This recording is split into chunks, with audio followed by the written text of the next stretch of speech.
Whatever we do today, and wherever we go, oil will play a major part. It helps make our clothes, decorate our homes, and it fuels the cars, buses and planes that take us from here to there. Whenever we fill up at the pump, remember it's oil truck drivers working in one of the world's most dangerous professions that keep the country on the move. But today, as oil companies push for even higher profits, health and safety standards are being compromised. I've been in the job now 25 years, driving petrol tankers for 18 years. In the oil tanker industry, Unite is the biggest union and there's about 2,700 oil tanker drivers. We go through extensive training.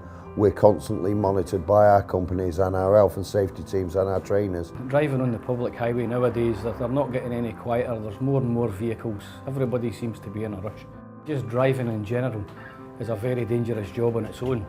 When you pass in a petrol tanker driver on a motorway with your children in the car, you'd like to think that the driver in charge of that vehicle is trained, is fully competent at what he does, and that in the event of an incident, he knows exactly how to handle it, and you can feel comfortable in the knowledge that we have a petrol tanker industry that is geared to safety and high standards. Not so long ago, getting oil from the ground to the petrol pump and into our cars was relatively straightforward. The oil companies handled everything: drilling, refining, distributing, and then selling it to us on the garage forecourt.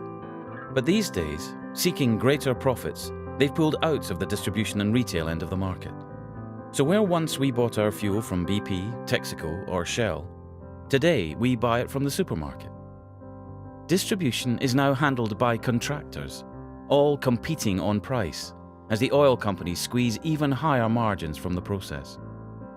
But as margins are squeezed, training, working conditions, and health and safety are taking a dangerous backseat. This is an area where the drivers have to know what they're doing. They have to be well qualified. You can't afford to let just anybody do that kind of work. They used to be very conscientious of who they used. It was large blue chip companies with proven health, safety and training records that were brought into the sector to distribute their petroleum products.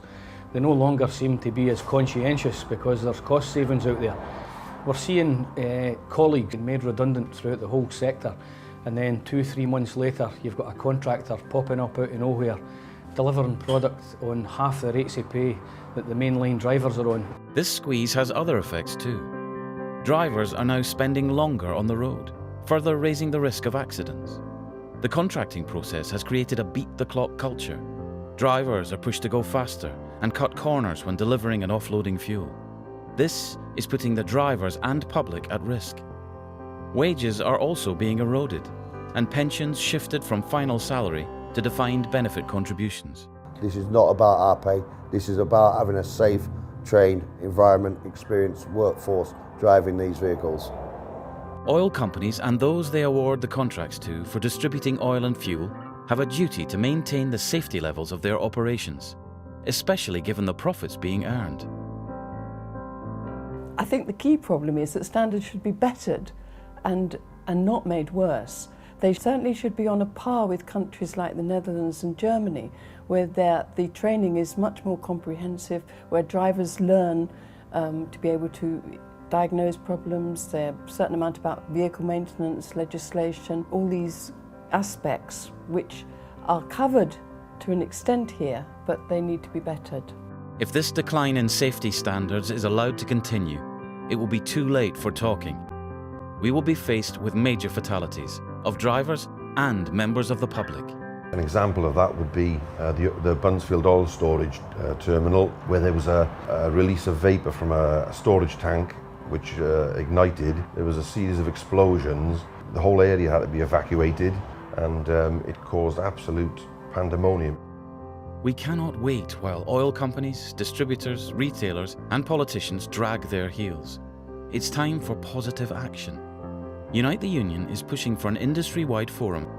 We believe minimum standards must be established across the board, and that competition should be based not on price, but on reliability, safety and service delivery.